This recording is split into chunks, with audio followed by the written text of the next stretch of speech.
There's some Revelator songs that I'm like, man, we got to bring those back. But we've done so many songs and albums. There's like so much to choose from that I guess we don't think about it all the time.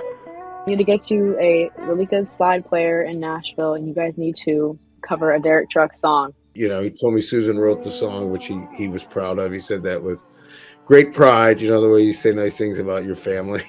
From the first note with Tedeschi Trucks, they just blow you away. Yes, we will. I wouldn't argue with anyone that says that could be my favorite song on I Am the Moon. He, signs my ticket, and I look over at Susan. I say, Susan, would you sign it too? And she goes, oh, heck yeah. Kevin calls me and was like, hey, man, what are you doing? I was like, nothing. He was like, Derek wants to record some tuba stuff. I say, when do you want to do it?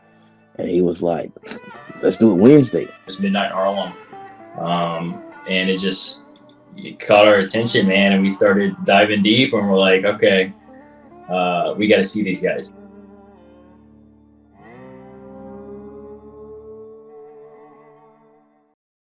Sup? Welcome to the unofficial Tedeschi Trucks podcast. This is episode number 141, and I am Adam Choit. To follow this show, it's at Tedeschi Trucks Podcast on Instagram and on YouTube. Just search Tedeschi Trucks Podcast. If you are watching, you're already there, so please be sure to subscribe. I definitely appreciate that.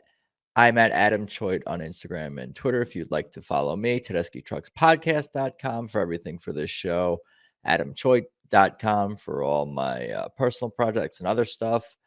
Before we get into today's episode, I just wanted to let you guys know how excited I am about this weekend's shows at the Beacon Theater in New York. I will be there.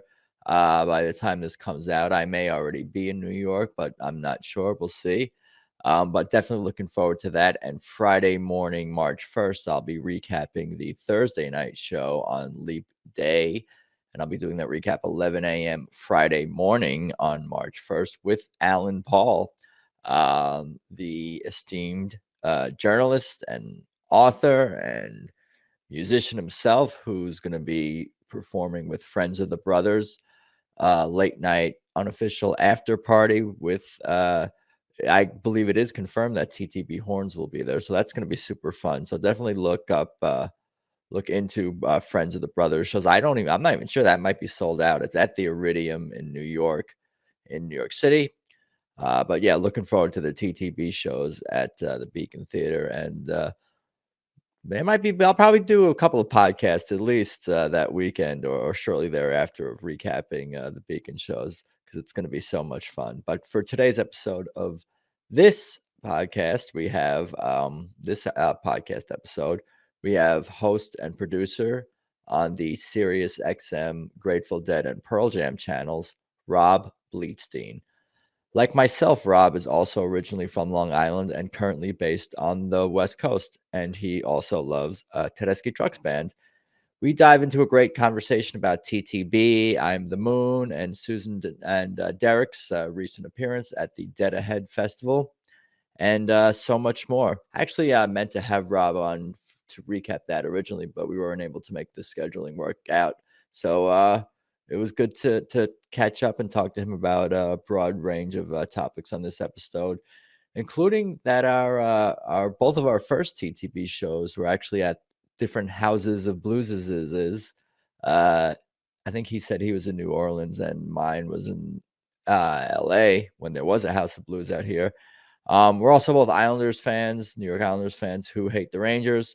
So we had a lot to discuss in this episode. So let's just get started. Here's Rob Bleetstein. Okay, so it's good to see you today, Rob Bleetstein. Thank you for joining me. I appreciate it. Good to be here. How are you? Oh, for sure. I'm good. How are you holding up during whatever year this is? I feel like we're almost, I don't know, close to whatever normal used to be. Just in time for it to get all fucked up again come November. Right, that's right. There is no normal. So I think it's just the key for us is just to, or at least for me, is just to kind of enjoy the ride and not try to control what I can't control. And I'm here for the music, of course. Yeah, pretty much. I mean, every day is a blessing. Every day is a journey, and just got to do it. Super cool. And I'm excited to talk to you because you're like I was saying, a pro, and you're a radio guy and been in it for a long time. And I was asking when you discovered Susan and Derek, and you've been into it since the 90s and Susan. So I'm excited to get into your journey. So why don't you tell me a little bit about your background and where you grew up? And I really kind of asked for people's earliest music memories. What was playing around the house? Who was playing what at even like elementary school age? Oh yeah. Well, I definitely was way into music very, very young. I remember, I think my 4th or 5th birthday, I got my first like record player, and I was, you know, it was probably like Curious George pop-up books kind of thing. But I was definitely into the Beatles very early on. My parents were into the Beatles. I'm around the house. There was always a lot. I remember my dad had a reel-to-reel, and there was Herb Albert, and the Tijuana Brass playing a lot. And I know my mom was really into Barbara Streisand, and so just stuff like that. But my mom was definitely into the Beatles too. So, and I have Beatles. I have 45s on Apple from when I was like 7, 8 years old, whatever, and I still have them. And then I just got lucky early on. I mean, I grew up on what I call the right shore of the Long Island on Roslyn, New York, and in the 70s, and it was a good time to be there, I guess. We had great radio with WLIR and WNEW and Progressive FM, and great clubs, great concerts, great, just very accessible stuff. And I had a older brother, and I had a lot of great friends who had older brothers and sisters, and through them got turned on to Grateful Dead, Allman Brothers, New Rise of Purple Sage really early on, and kind of lucked out in that respect. Very cool. Did you play any instruments or sing or dance or perform or anything like that? I remember. Okay, so I like music lessons, like elementary school, when you were in 4th grade. That's when you were able to like pick an instrument and start playing something. So I tried drums and could not do that for shit. And then in 8th grade, I wanted to play guitar, so I got a guitar and tried to do that and couldn't do that for shit. And so air guitar became my vessel, basically. But then when I moved to California when I was 18, I said, fuck this, I gotta get a guitar. So I got a guitar in the Grateful Dead songbook, and I play in my house with friends. You and me both, my friends. That's kind of where I'm at. And I screw around on pedal steel guitar. Oh, that's very cool. I messed around a little with slide here and there. I'm an amateur over here, certainly. That's cool. I'm approaching amateur. Do you sing at all? Yeah, but nothing I would cop to. Yeah, you're not proud of it, but maybe you should be. It's hard to know how humble some people are, because like, I don't know, maybe you're pretty good and you got good tone and feel and all that. Like, you're not a professional. I mean, I'm screaming in my car. I'm screaming around the house. I'm screaming at shows. Screaming, okay. Not screaming, but singing loud. What about like lead guitar and soloing? You do any of that stuff and scales and make it sing at all? That shit's always escaped me for some reason. Even when I've tried to learn it and whatever, it's just, I don't know. I could play rhythms way more my thing, and trying to learn a couple of leads, licks on steel is what I'm trying to learn. I'm always interested in people's musical journeys from like the standpoint of what instruments they play and the challenges and successes, even like, and how fun it is to play. Well, I love playing, and and it's a lot of playing with friends and just learning songs and just knowing songs, and that's the thing. It's like I pick up a guitar or some song comes in. It's like, wait, I used to play this all the time. I used to know every single note of this by heart, every chord of this by heart. Now it's like, how many decades later, I'm like, I can't remember this for crap. So. I can relate to a fair amount of what I'm hearing from you already, just speaking to you during this conversation where we starting recording and even before recording. I don't like the idea, generally speaking, like I think people get caught up in decades and the whole like numbers and these things, and like it's all kind of arbitrary, but we do associate like certain feelings and songs and artists with decades. And if I had to pick a decade for music, like I'm a millennial, I guess, technically born in 82, but I think the 70s is like really maybe the best era for music because it gets a lot of stuff from the 60s in it. Because it's like pre-80s and pre-modern, so a lot of people can do it, can relate to the music. I don't know. That's my theory is the 70s really is maybe. I mean, I like a lot of music in the 60s. It was a too. great time, but it was also so different. Everything was so different. I mean, the radio ruled everything, because that's where you heard anything. And to make a record, you had to have some sort of talent to, put something out there to get some attention, whatever. And that all changed when digital came around and anyone could make an album and do. And it was just a different, it was a different world. Right. It was more competition for people's ears in a way. And right now I guess there's more music just out there and what's played on the radio. I don't even know. Just speaking about top 40 in general is not really what I'm into. Did the lack of competition take the soul? It's not a lack of competition. It's more competition. It's more distraction. It's more everything. I mean, now music is sadly background for most of the world, where it was a life force for so many people. That's for so long. I used to not take that seriously when people would say things like, "Oh, that music changed my life or saved my life," or that artist, like I connected with them in a way that you'll never understand. I thought that was like a little bit silly, but I kind of get that now. Like out of more and more with each passing day, month, and you're doing a podcast about a specific band. I mean, I guess I'm evidence of that. Yeah. Too. There's no question that. I mean, I've been lucky to have that happen. Seems a lot of times. Yeah, I want to hear different people. Yeah, tell me about your journey. Let's continue on. I guess through like middle school, high school. What are we listening to? You said you tried. Oh, well, you tried guitar and then in college. Tell me about get into more your journey. Well, I mean, musically, the New Riders of the Purple Sage turned my life around, changed my life, saved my life when I was 10 years old. Somehow I was at my friend's house and his older sisters were into them. And I was listening to it and I'm hearing this noise songs. And it was the first pedal steel guitar I ever heard. And I didn't know what it was, but I was like, whatever that is, I'm going wherever that's taking me. And so somehow I latched onto them, and also just looking at their pictures and imagery and all that stuff. They were these long-haired dope smoking freaks from California. And I was, just a wannabe hippie at 10 years old. And I was like, that's what I want to do. That's where I want to go.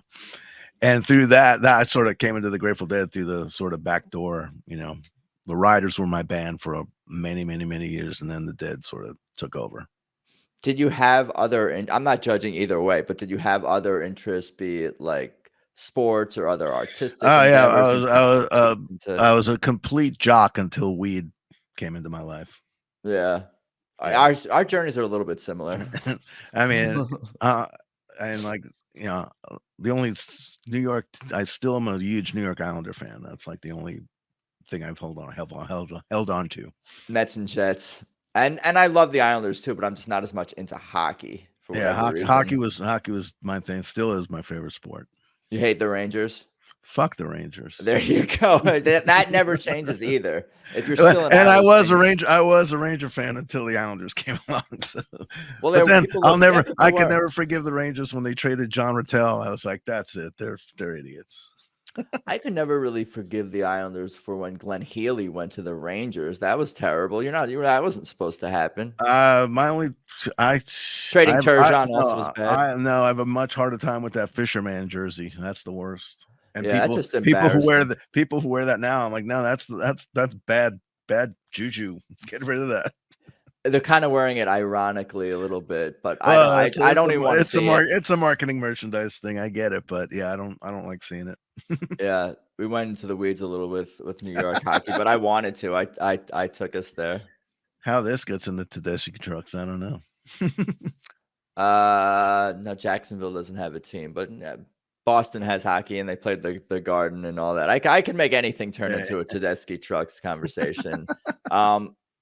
Well, tell me from like wherever we left off, and then we'll just keep talking professional stuff. And okay. where your music tastes went as well. Well, Well, I've also always been into shit kicking country rock through the New Riders. I got turned on to all this other stuff, and through the Dead, actually, a huge education in country and real country and what later became called Americana, which I started that chart in 1995 at the Gavin Report in San Francisco. And that's how Susan Tedeschi's records first came into my life, when she was on Rounder Records back then. And I remember getting one, and it was charting, and we reviewed it. And I think the one that had her version of "You Got the Silver," the Stones tune, I was like, that's bad. That's when I knew she was super badass. Keith Richards, that's Keith Richards' song, Yeah. the Rolling Stones song. That was my ringtone for like several years. And then when I started to discover Susan and TTB, like knowing that she did that song and hearing that song, it's stellar. Derek plays on He that, does? right? I am not sure. That's your department. Right, that is my department. Yeah. It is awesome though. And yeah, so I knew early on that, I was getting away from New York as soon as I could and moving to the Bay Area. And so that happened when I was 18. And so also there was a radio station called KFAT in Gilroy, California in the late 70s and early 80s. And they were sort of legendary. They had this huge signal that went from like Salinas to Mill Valley, and everybody was into them. I mean, Emmylou Harris, Roseanne Cash, and so it was through friends of mine that lived in Santa Cruz. I was still in high school. They were sending me tapes and weed, and when I was in high school, and so I was getting into more, learning about all these other country bands and all this other music. So that was really my thing, along with being a massive Deadhead at the time. Well, yeah, still. Yeah, it just sounds like you're open to a lot of different kinds of music, like, and your tastes are Yeah. Well, and then the Pearl Jam thing came into my life in 1993, and people still can't reckon that. I'm like, I don't know, it just happened, What separates Pearl Jam from even some of the other bands that we've mentioned or that you followed like that? What makes them stand out? Oh my God! Well, their songs, their energy, and of course their live shows. I don't think, hard pressed to find a better live band out there, even to this day.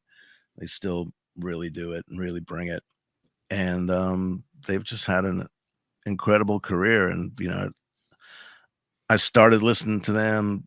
Really got into them on their second album when Versus came out in '93, and saw my first show then, and I just couldn't believe what I was seeing. I was like, their energy was unbelievable, and I wound up going again like 3 nights later, and then it was a completely different show and now I was just like, man, I'm totally on board with this. So I just started going and seeing them a lot, and then I was like, yeah, I'll go anywhere, anytime to see these guys.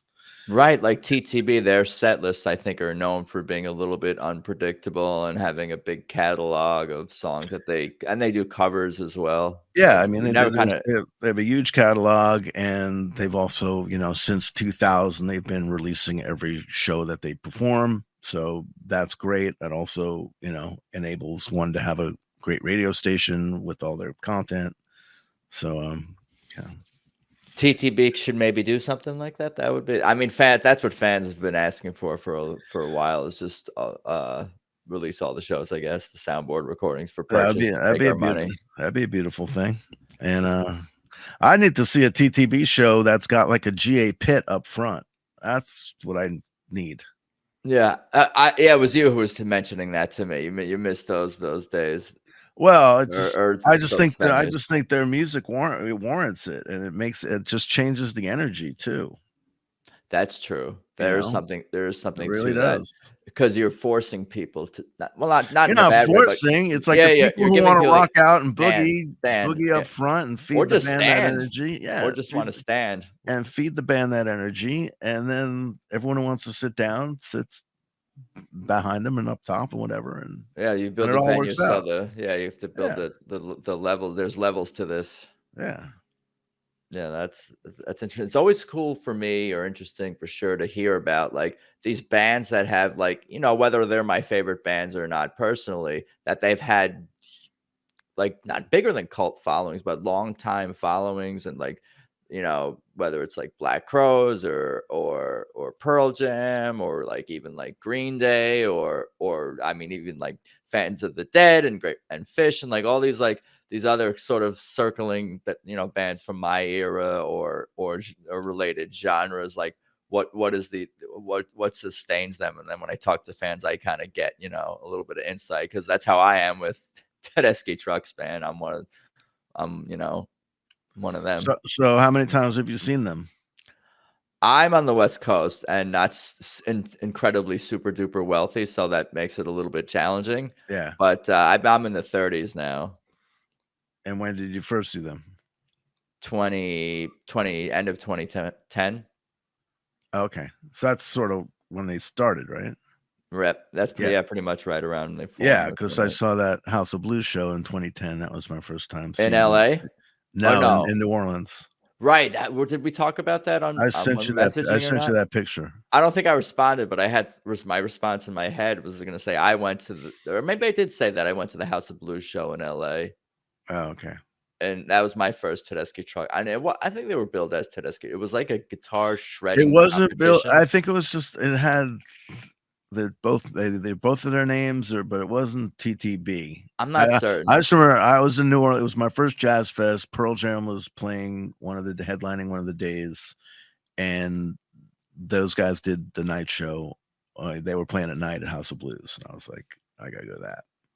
But you already had, we know discovered Susan, and I'm guessing, and I had seen Derek with the Allman Brothers. Yeah, and that was probably amazing. Oh, yeah, I remember that. I mean, I definitely had seen that a bunch of times, but I'll never forget like the first time, because it was just you know, and I can't. Oh yeah, it was so. Yeah, Derek was in the Dwayne role, and Warren was in the Dickie role, and it was just like, man, this is fucking happening. Yeah, it's incredible. And then they sort of flipped, right? Years later in the Allman Brothers Band, they sort of flipped those kind of roles. Maybe they share the roles. We'll have to ask Alan Paul, the expert, the Allman Brothers expert. But yeah, amazing music, and their era was 15 years. Like, yeah, so I know it's very respected, obviously, in the Allman Brothers world, the Warren Derek era. Yeah, wonderful.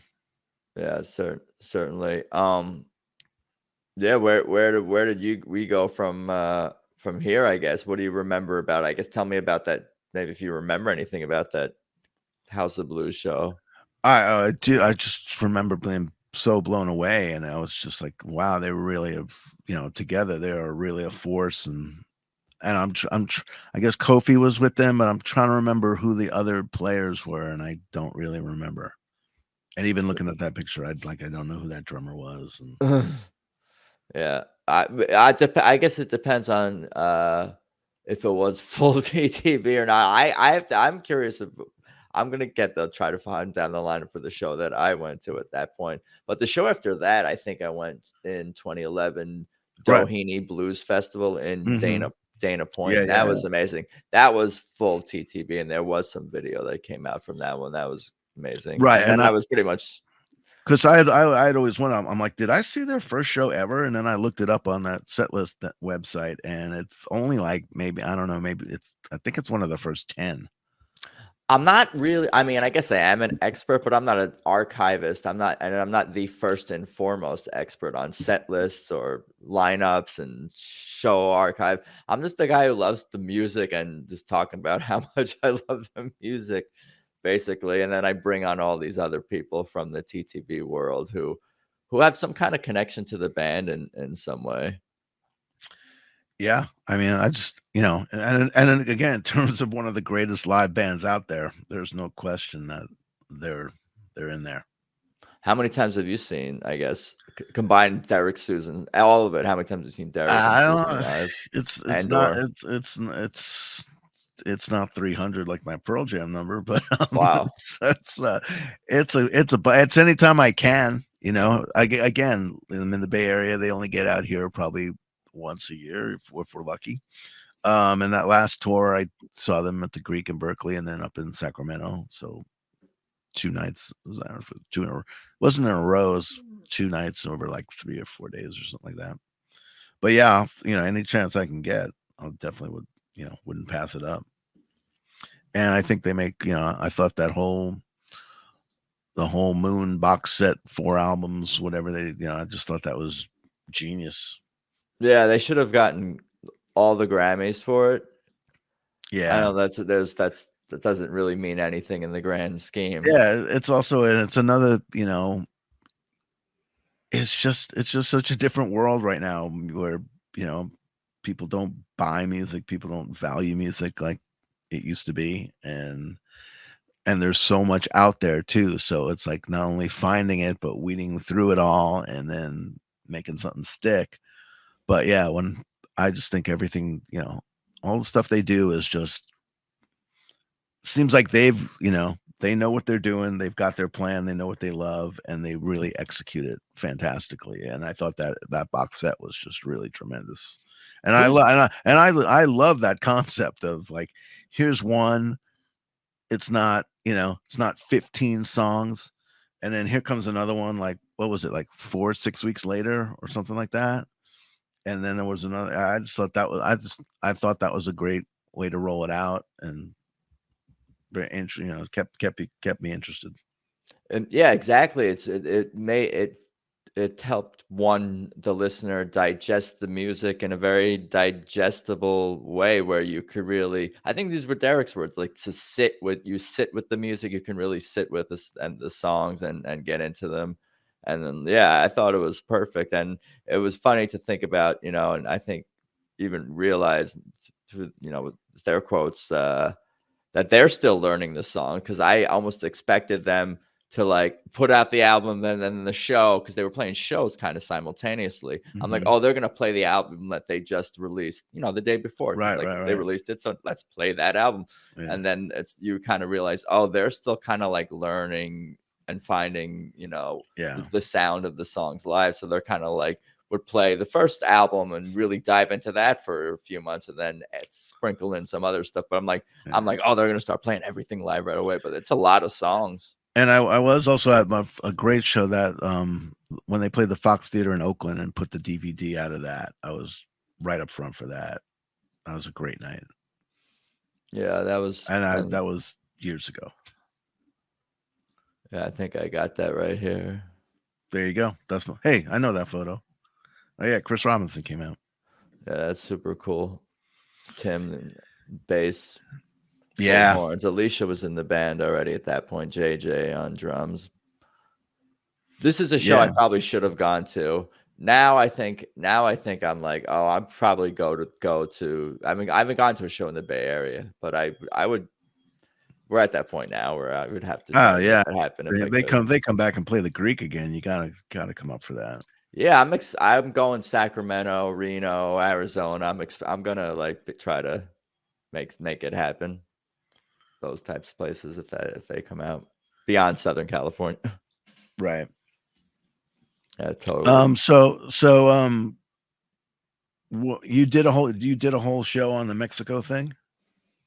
Oh yeah, that was amazing. I'm not obviously not like a insane deadheader or know their catalog from top to bottom or anything, but I like John Mayer a lot as well. He wasn't at that, but yeah, no, that was super cool to hear about. I especially loved Mickey's set. I was gonna say, you saw Derek in the Mickey set, Mickey Hart? I listened to that nonstop.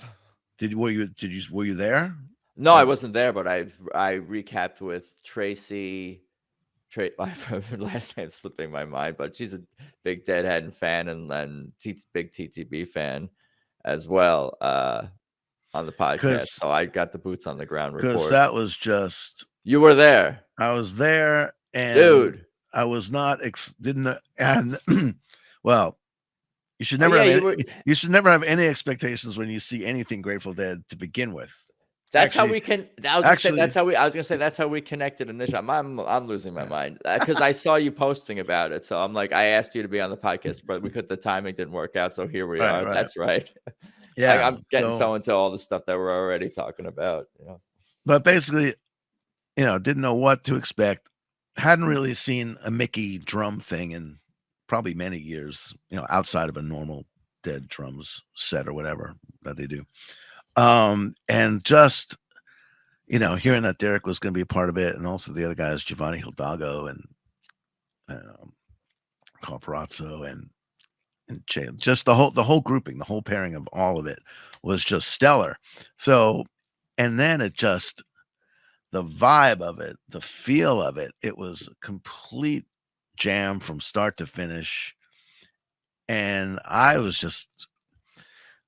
wasn't really aware of Derek's background of playing Indian music and studying it and knowing it. And just to see him sitting on the chair on the side of the stage, he was on stage, but over to the house left side, just in such a groove and playing the stuff that I was like, wow, I don't think I've ever heard him doing stuff like this before. So it was so unique. It was, you could see he was just so blissed out and chilled out and so into it, and everybody was into it. And the feel of the entire hour and a half, I guess it was an hour and a half set. The feel of the whole thing from start to finish was just fucking magic. And I still can't believe it. It was so good. And I got to talk to Mickey the other day about it, and he was super raving about it, and told me some great insights to it. It's like, there couldn't have been any structure to that. He's like, no, he's just telling me all about the jam and how much he loved Derek. And he was telling me about Derek's history studying at Ali Akbar Khan College and stuff like that. And he just loved it. I'm hoping someday that happens again, because it was absolute magic. So good. I've listened to it nonstop over and over, like when I'm working, when I'm cleaning my house, when I'm driving. It's just, it can, for some reason, it just fits everything, and you can focus, but you can also let go, but you're also listening intently, and it's all kind of happening at the same time, and it's just pure, and it's just very uplifting, and I've been especially diving into a lot of instrumental music lately. So that's perfect for me as I listen to more jazz, and I've always never stopped listening to Passaquan or Elizabeth Reed, and all this stuff. So it's just found me at the exact right time. Must have been incredible to be there as you're describing. Certainly. Yeah, loved it. And then again, seeing Derek and Susan sit in that dead ahead thing, I thought that was just a stroke of genius. Great night. I like the Love Light, the version of Love Light that came out of that performance. I've kind of been playing that one over and over again a little bit. Yeah, the whole thing just had a great feel to it. And I like this I like this concept of this rotating cast of people coming in and out and showing their love for the music and getting into it.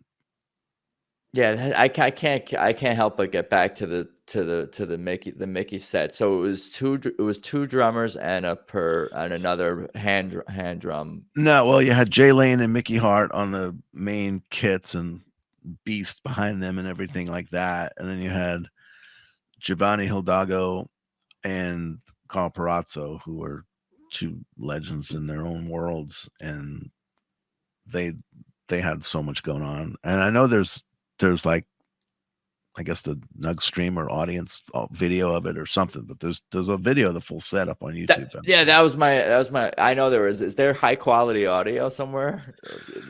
There will be on Sirius XM coming up very soon.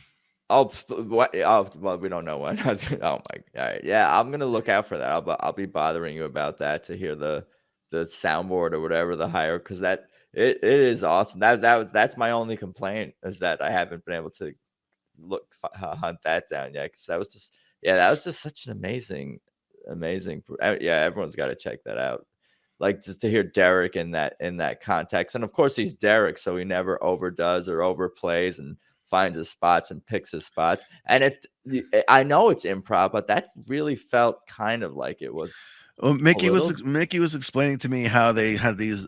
He called them zones, and he said there were like 9 zones, and they would just go into this one, and I guess it would have this one. Somebody would do something that would lead something. I don't know. But it was, that whole set was just jam personified. Right, and Isaac Eady from Tedeschi Trucks Yeah, was playing on bass, and he plays drums in the yeah. band. And I've seen him play guitar in what song did he play on? So Long Savior, I think he plays guitar. So that dude is like multi-talented, crazy talented. And the fact that he's sort of newer to TTB and he's already playing all these different instruments, with Derek and TTB or in this, it just goes to show like, okay, that it's not like we know he's super talented. Well, that's another thing. That's one thing I love about TTB too, is this way people are able to just come in and out of this band, whether by whatever forces, good and bad. It just always seems to work, and the band's just able to continue to flow and grow. That's a great thing. Yeah, no, and lots of people and myself agree and have expressed that certainly. And I do like to say that or think of it as like currently in kind of the golden era, golden age of Tedeschi Trucks Band, because this lineup has been set for at least like a couple of years. I don't know when the exact date when Isaac joined, but like it's been set like this lineup for a while, and they were all on I Am the Moon, so they're in a good spot. I hope, to maybe even get a new album soon from them, either like later this year or into even early next year or something. I think there's stuff coming. Find out. Yeah, we'll see. Super, super cool stuff. Tell me about more like your professional journey. Oh, I have one of those. Okay. Let's see. I always knew that. I mean, music was my salvation, so I knew that somehow I was going to be involved in music. I started doing radio while I knew I was very into radio my whole life, basically. So I started volunteering at a station and when my senior year in high school, I was working at a college radio station, and then I started doing college radio at San Jose State in the early '80s. And then I lucked out with my first pro radio gig. It's funny to put the word pro into that, because not only was I so green, but when I mentioned that station KFAT earlier, that station went under in 1983, and I graduated college in 1984, and then was out looking for a gig. And in 1985, the DJs from KFAT regrouped at this new station called K-Hip in Hollister, California. And I heard about that the day they went on the air. And I just drove straight down there and walked in. I said, I am fucking fat and I'm not leaving until I have a job. And they threw me on some overnights. And within like 2 months, I was a music director. And that really opened up everything for me. It was probably the greatest job I've ever had. I was getting paid $5 an hour. I was basically rolling joints all morning. And it was just hippie radio at its finest, playing all this classical country rock along with, Stones and the Dead and every other band, and a lot of Neil Young and all this new stuff too. So, and it was through that I started having all these connections with people in Nashville and record labels and managers and artists. And, it was, Emmylou Harris came down to the station one day and was DJing for a few hours, and befriended her then and been friends ever since. And that just worked out with a lot of things. And then so like all good independent radio stations of the day back then, they don't exist anymore. They're all owned by greedy corporations now, but except the one I work for. Like all good independent radio stations back in the day, they go under, because usually the guy that owns it clashes with the music, or the people that sell the advertising don't understand the music, and you can never get those two to work somehow. So when that station went under after like 2 years, I packed up my shit and moved to Nashville.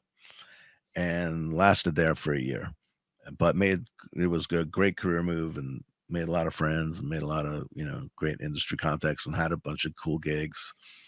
And then I came screaming back to California because Nashville needs an ocean. And so somehow stayed in radios, started doing like promotion and marketing and all these other things. And I'm just trying to think, where did I land?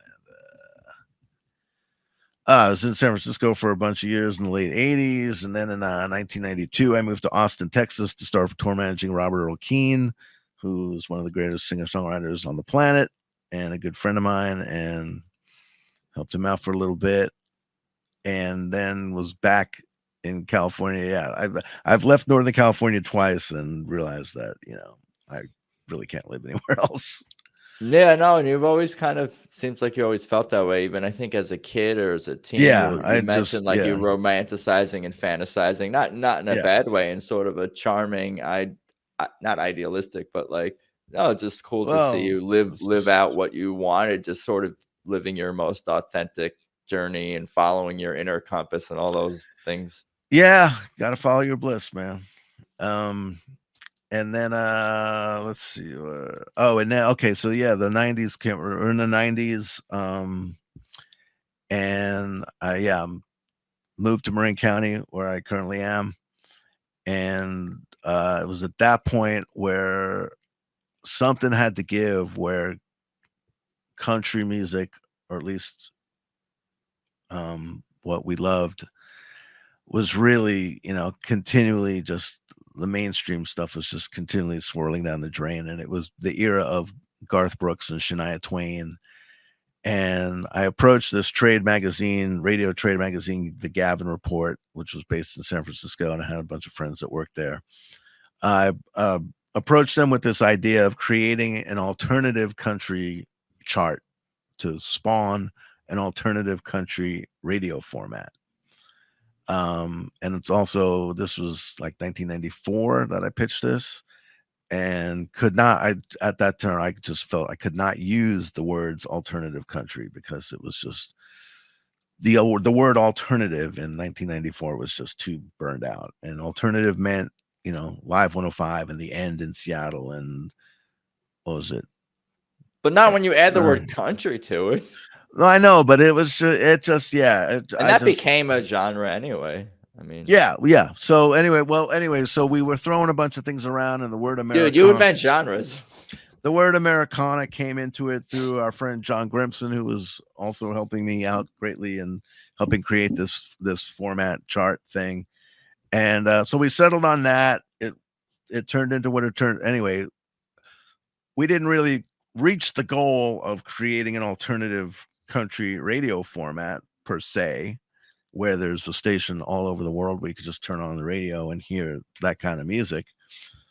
And by that kind of music, I mean all the stuff that was going on at the time, and it still does go on, of just, it's a list a mile long of people who are super talented, make music, tour, have a critical acclaim, have a solid fan base.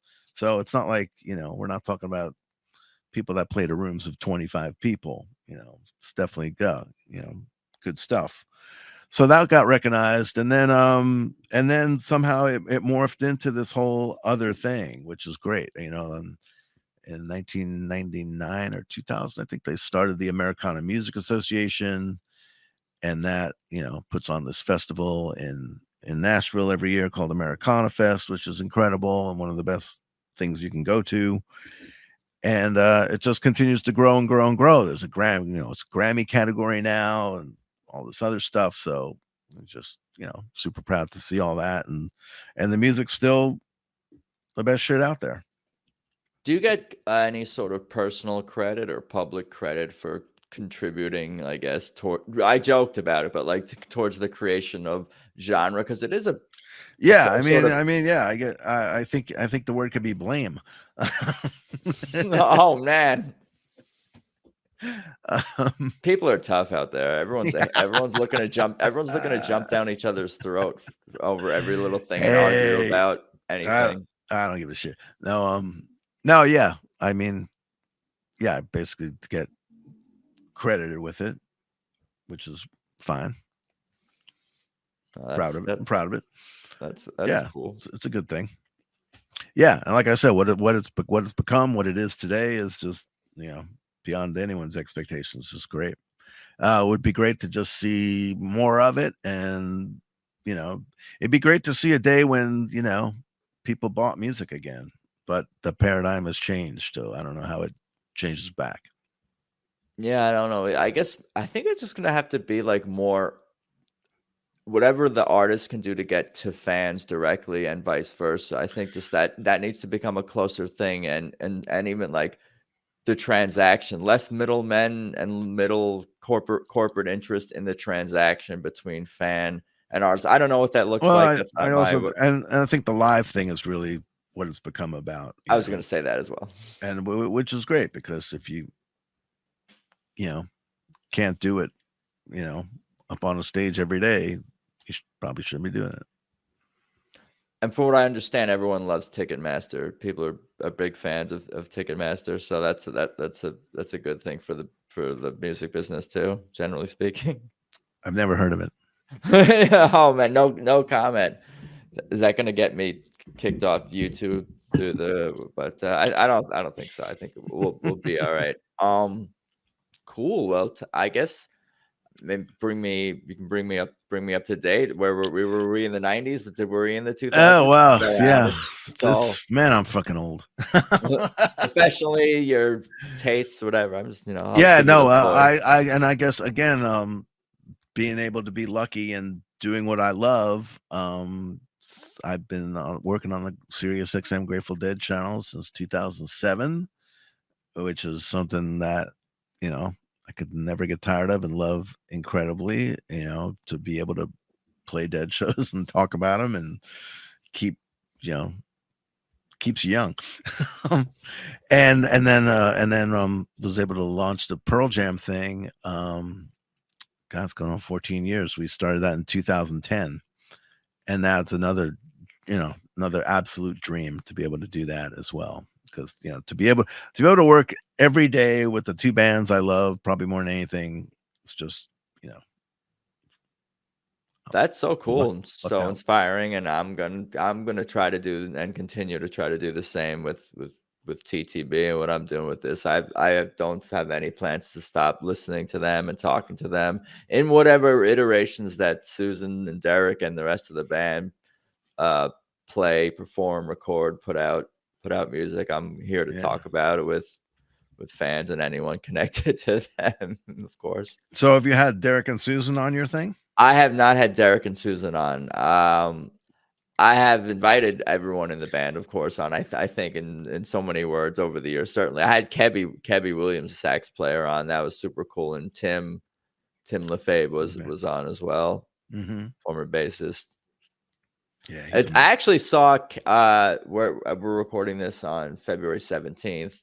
TTB plays their second show, I think, of 2024 tonight in Atlantic City. But I saw Eric Krasno last night in LA with Carrie Frank on piano, keyboard, organ, and that was super cool. I didn't even know that he was on the bill, but of course he filled in for Kofi and with the band a few years ago, so that was cool. And he's been on the podcast. I gotta say too, I think that addition of Gabe in the band is just tremendous. Yeah, no, and he brings something totally different than Kofi. Everyone brings their own thing, but fits right in, and I think that's a credit to Derek and Susan. And he's got a great voice. He writes great songs. He's got a great feel. Like I said, they're able to have people come and go through all kinds of good and bad circumstances that the band just continues to flourish. And Gabe has opened his band, Gabe Dixon Band, has opened for TTB a bunch of times over the years. Right, I think his music, and I'm getting more and more into his music and diving into that and starting to play some of his songs and mess around with them on guitar and like super fun stuff and whatnot. Right, I think that Sacramento show that I saw he opened up, and then Los Lobos, and then TTB. Yeah, it's almost like TTB is opening for TTB because you're getting part of TTB opening. So it's like I can never get enough, and that's like what been one of my favorite opening acts I've seen live or just like listen to the audio of a video. Like who's open for TTB. This band, I can just talk about them forever. Is the fact that they have so many influences who they open their fans up to, and people that they influence who open up for them or play with them or whatever, and then more fans can be exposed to other artists. Like that, they have such a respect for musicianship and other artists and bands, and that's cool to see. As do you. Damn, like see, I'm guessing all music memorabilia behind you for the audio listeners. Yeah, it's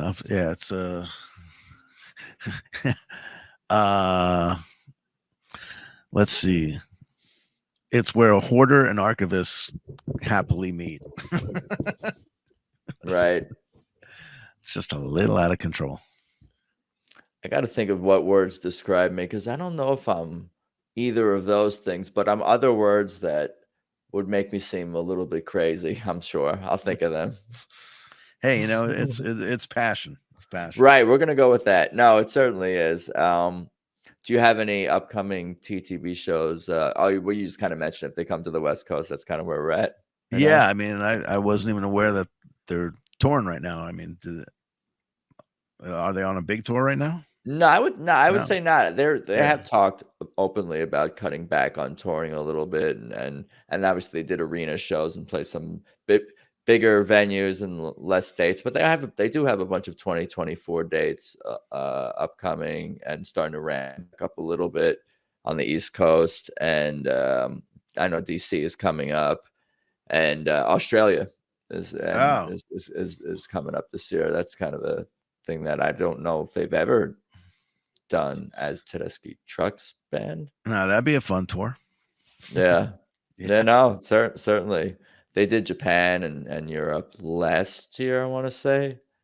Mm-hmm. And I wanted to get someone from Japan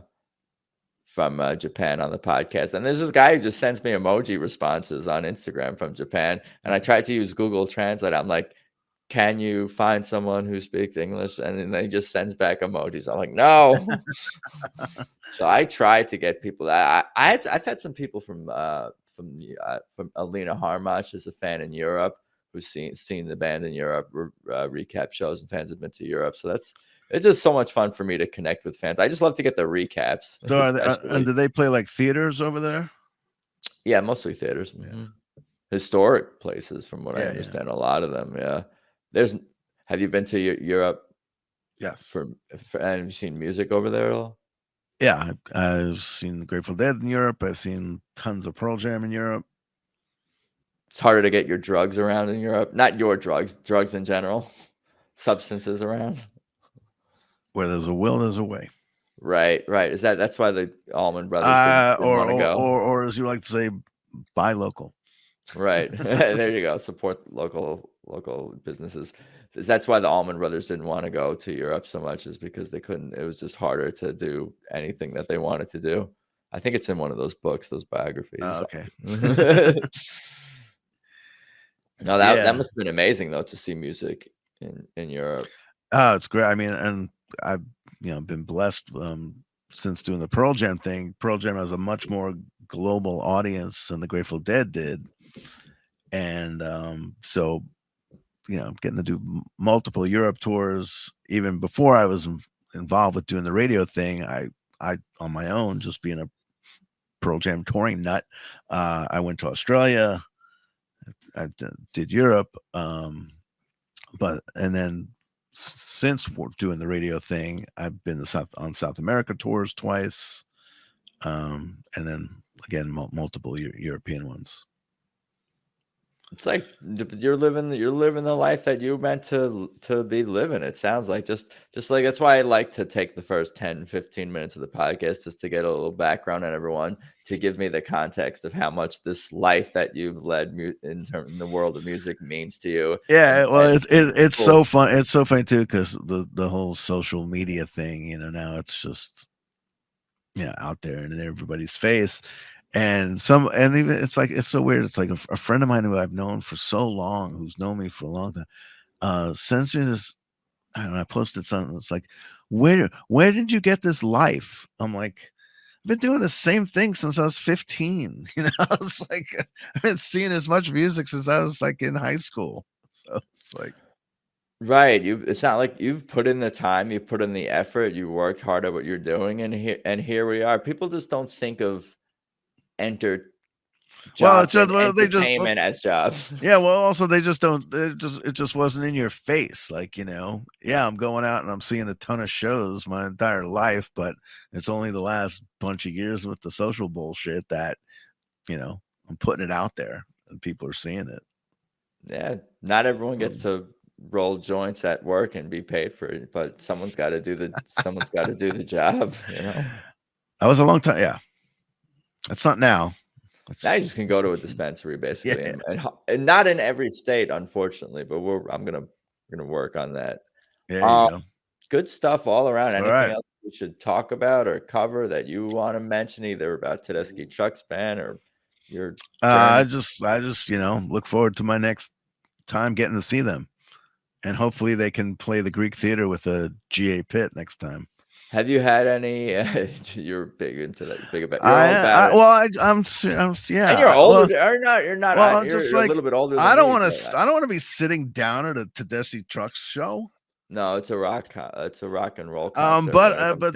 And again, you know, you know, I think it'd be great to see younger fans of music getting into this band. Yeah, no, really, you know. I concur. These are good points. Have you had any personal interaction with Susan or Derek or members of the band over the years? Just very, very limited. I think at that Sacramento show, I was back, I've been Berkeley. Yeah, Berkeley and Sacramento, I was, you know, introduced and talking briefly with them. Oh yeah, because Susan played. Oh, we got those at the Greek Theater. Susan played Jerry Garcia's Alligator Strat guitar that a good friend Andy Logan owns and lets people play, and has this whole foundation of getting good guitars into musicians' hands. And I gotta say this, I've seen a few people now play. I'm sure, I don't know if you're aware of this, but it's a guitar that Jerry Garcia played, you know, on Europe 72, and it was given to him by Graham Nash, either in like late 1971 or early 72, and he played it in 72 and 73 on many, many, many epic shows, the entire Europe tour. And it's got a little sticker of an alligator on it. That's why it's called the Alligator. And it recently, you know, went up for sale, and Andy got his hands on it and restored it, and lets people play it when they're in town. So I've seen several people perform on it, and I gotta say, seeing Susan play on it, she kicks such ass. And for me, so far, she's the best person I've seen play that guitar. And we didn't get to see Derek play it, but I asked him the next night, and he told me that he was playing it, you know, backstage before that. I'm like, it's playing in private. Okay. So it'd be wild to see him play that as well. He's a Gibson. He's a Gibson guy mostly. Playing at the SG and sometimes the Les Paul as well. I wonder if, I could try to dig this up, but I wonder if Susan had any overlap with Jerry Garcia. Like he died in 95. That was like right around, you know, when she started to come up through the 90s. I wonder if like they had any correspondence, interaction, played together. I feel like we would know. People would have posted a billion times and all this. Yeah. Stuff, but maybe I'm not totally sure. I don't know, but you know, good stuff. I'm glad I just remembered that, because I definitely wanted to talk about that, and that was so. Yeah, I remember talking. So, God, I wish I could remember which I'm spaced on her, but we had this conversation about that guitar, and she told me some great lines, which I'm totally spacing on right now.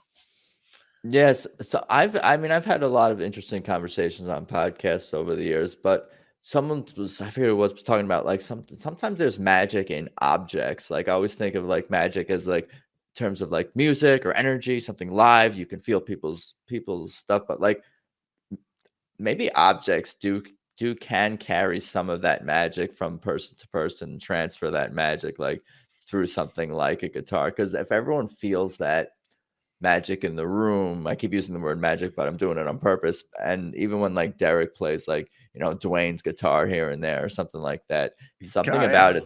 Absolutely. It's real. Yeah.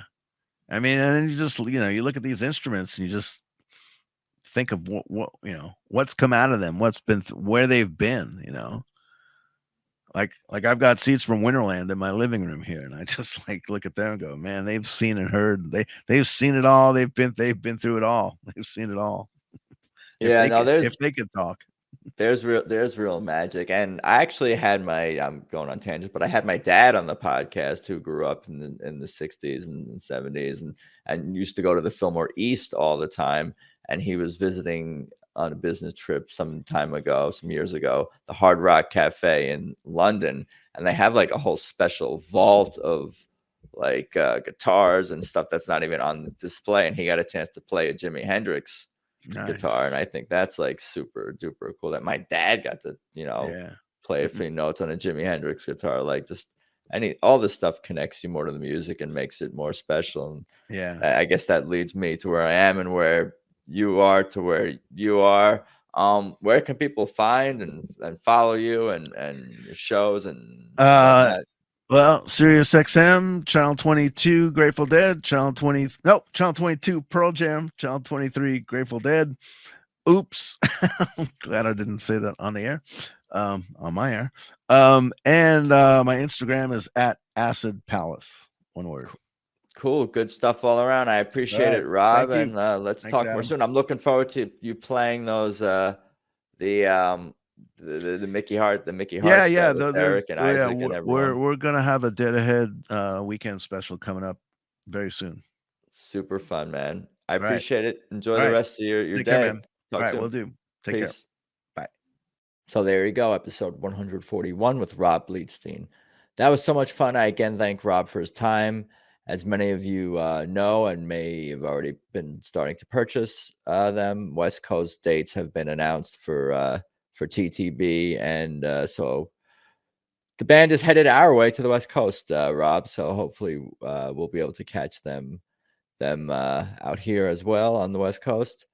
But yeah, I think that's about all I got for today. I appreciate everyone listening. Hope everyone's doing okay out there. At Tedeschi Trucks Podcast on Instagram. Please subscribe on whatever platform you listen to podcasts on. Positive reviews on Apple Podcasts are appreciated.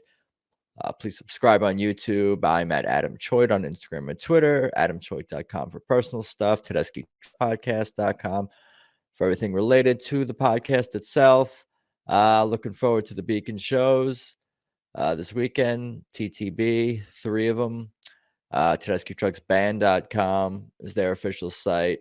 You definitely want to go there now that all these dates have been announced for the Deuces Wild Tour. Definitely scoop up tickets to shows. Some of the, actually, now that I think about it, I'm not sure I'm not sure what the exact timeline is for the Swamp Family purchases or access versus the, all the pre-sales is the word, the term that I'm looking for. I'm not sure the timeline off the top of my head for those, but definitely check out TedeschiTrucksBand.com. Buy merch as well. Join the Swamp Family Club, the fan club, so you can have earliest possible access to tickets and all that. I think that's all I got though for today. Thank you again, everyone. I appreciate the support. Thank you for listening, watching. And thank you again to Tedeschi Trucks Band, to the crew, to the fans again. And let's talk soon. Peace.